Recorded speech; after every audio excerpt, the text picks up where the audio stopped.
Starlink.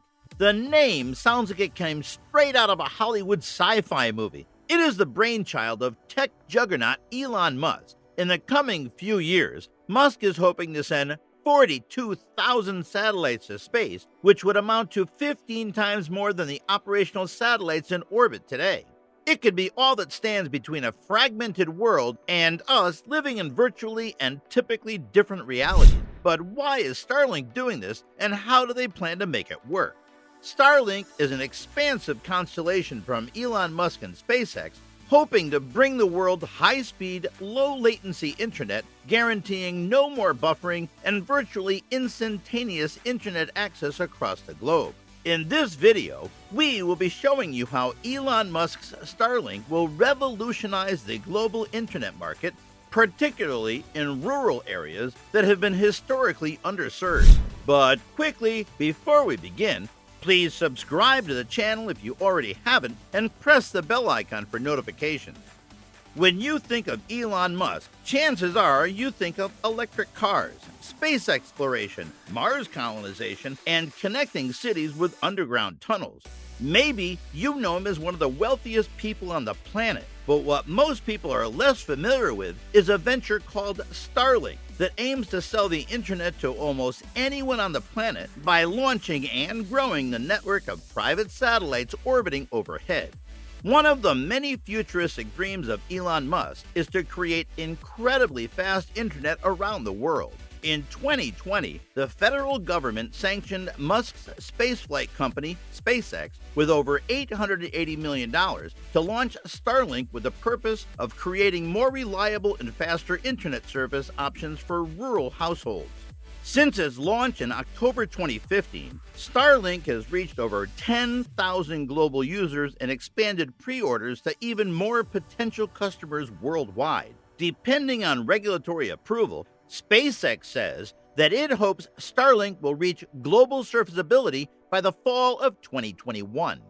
Starlink is a subdivision within SpaceX, which is the company's growing network of orbital satellites. It was first put into development in 2015, and the first Starlink prototype was launched into orbit in 2018. Since then, SpaceX has launched over 1,000 Starlink satellites into orbit across a range of successful launches. 2021 kicked off with a bang for Starlink as the company deployed 60 satellites into orbit in January from Kennedy Space Center using relaunchable and landable Falcon 9 orbital rockets. On May 26, 2021, SpaceX delivered another 60 satellites into orbit. So, as of now, there are up to 1,737 satellites in the Starlink constellation.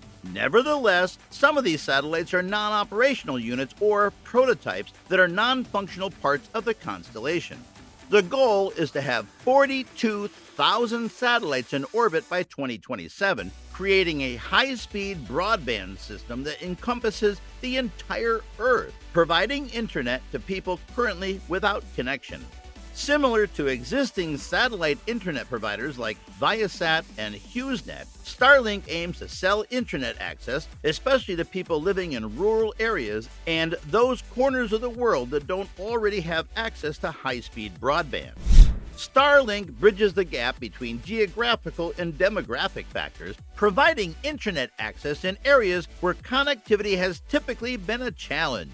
Just like satellite television, Starlink requires setting up a small satellite dish at your home to receive signals and transmit the bandwidth to your router.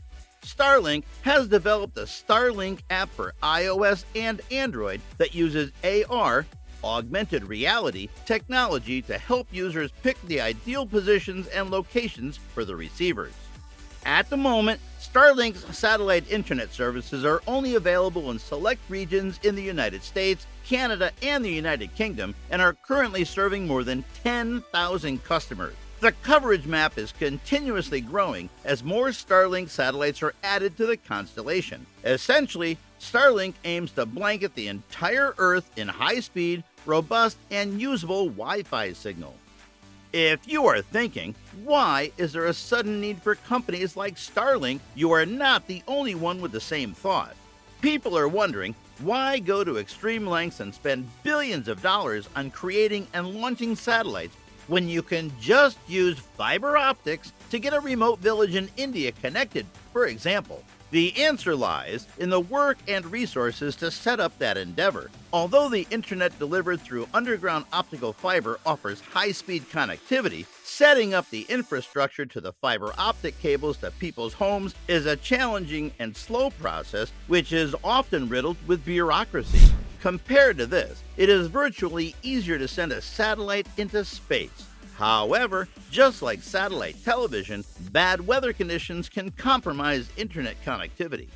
Nevertheless, people believe that Starlink will change the domain of internet distribution forever. This will significantly affect the internet service providers and their business models. Imagine being connected to Wi-Fi anywhere in the world via a subscription model on demand straight from the sky. Simply put, just like we are used to accessing music via Apple Music or Spotify and streaming movies from Netflix or Amazon Prime, we can access seamless internet connectivity on demand, literally from the air.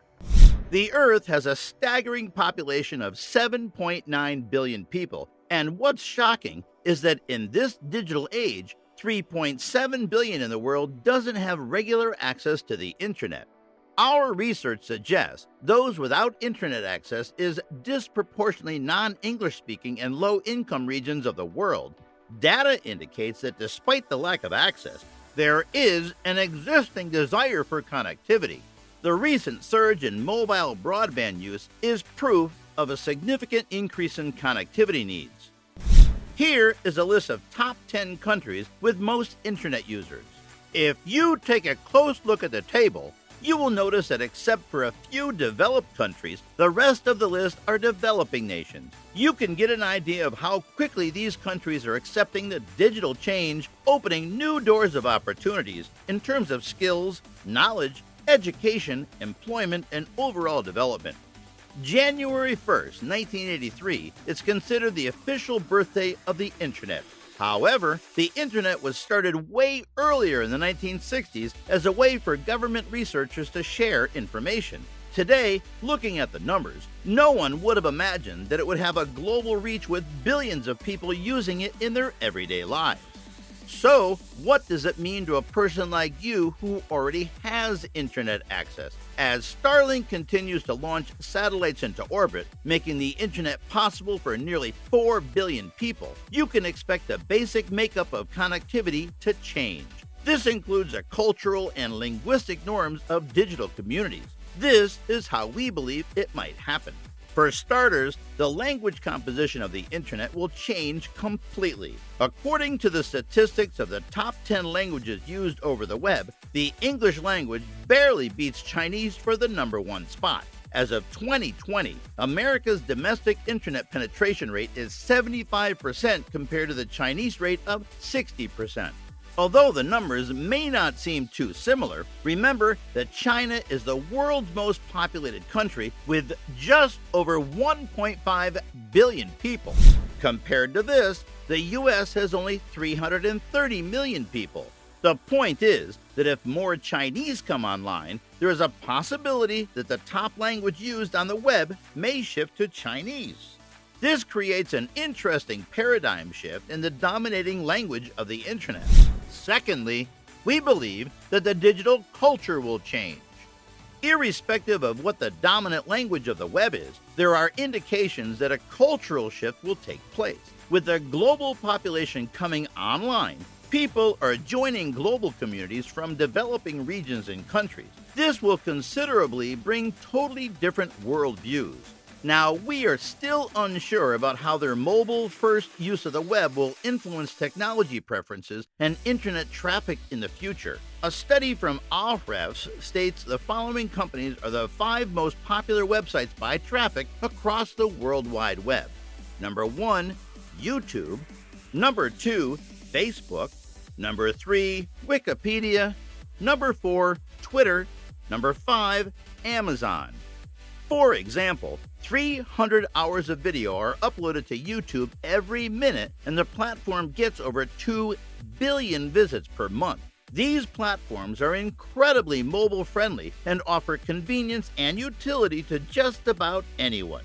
Therefore, they are unlikely to change positions. However, we can foresee a fundamental change in where the internet traffic flows based on the distinct preferences of the new user demographics. With the changing internet traffic, advertisement funds may shift towards these new areas. While it may create new opportunities, incumbent businesses may suffer great losses.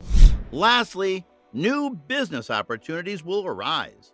With Starlink promising to deliver the internet to the second half of the world, it is clear that massive business opportunities will arise. Entrepreneurs and startups will start seeking answers to questions like, what services will these new web users need and look for?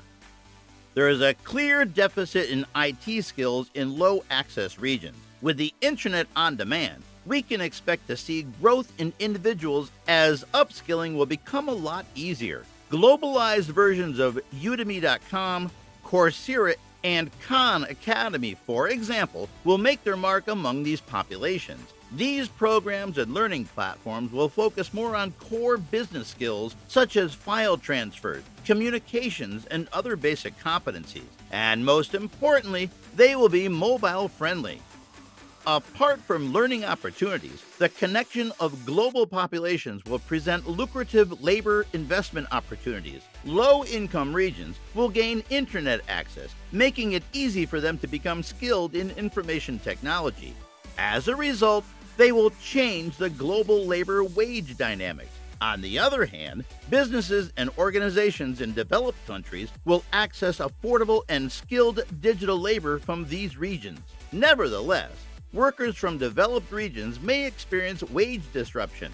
There are even possibilities of employment displacement. This is a disadvantage for the labor economy and an advantage for business expenditures as a global wage equilibrium is found. Most importantly, emerging technologies like blockchain and digital currencies are transforming the financial industry. The face of banking has changed dramatically. All thanks to the internet, you can make transactions from the comfort of your own home with a single click of a button. With the likes of cryptocurrencies such as Bitcoin, Ethereum, and others, investors have found a new asset to invest in. In fact, there are many business outlets that have started taking cryptocurrencies as one of the payment methods. This is all possible because of digital transformation, and it is only going to grow and increase in demand in the coming future. At that time, the internet connectivity will play a major role. With Elon Musk showing interest in cryptocurrencies and other digital assets, we can be sure that Starlink is going to bring revolution in the finance industry. Overall, there is an opportunity to teach and educate the second half of the world on how to become sovereign individuals, educating them about the importance of and how to become financially independent. So, what about more on the specifics of these satellites? Well, Starlink is planning to launch up to 42,000 satellites into orbit. 1/3 of them will hover over the Earth at 750 miles altitude, whereas the rest will float at a lower altitude of about 200 miles. Each satellite weighs roughly 850 pounds, with an expected lifespan of 5 years. These satellites will be manually retired because if they re-enter the atmosphere, they will burn up. Now, to access Starlink internet, you will need a pizza box size antenna or receiver to connect to their internet. This receiver will help bypass the global cell phone tower infrastructure, ending the monopolies associated with the internet service providers. SpaceX is using its own Falcon 9 rockets for launching Starlink satellites into orbit. Because of this, there is a significant reduction in the average launch price as compared to other internet service providers. While the overall cost of Starlink is about $7.8 billion, once it is fully operational, it will increase SpaceX's annual revenue significantly to anywhere between $30 billion and $50 billion, potentially even more. While Elon Musk is trying to make this world a better place, scientists and astronomers are not amused by the idea of the internet on demand. Astronomers fear that these thousands of Starlink satellites forming a constellation will obstruct humanity's view of the night sky. However, engineers at SpaceX have addressed these concerns by adding sunshades and dark paint to the satellites to reduce the reflectiveness. Another big concern about launching 42,000 Starlink satellites into orbit are more collision risks and a more congested communication environment. For now, it is hard to tell whether the collision avoidance technology will work in orbit. We will have to wait and see. With that, we have reached the end of the video, and I hope you enjoyed it. Let us know your thoughts in the comments below, and for more interesting videos like this, don't forget to hit the like button, subscribe to our channel, turn on notifications, and most importantly, share. Until then, we will see you soon in the next video.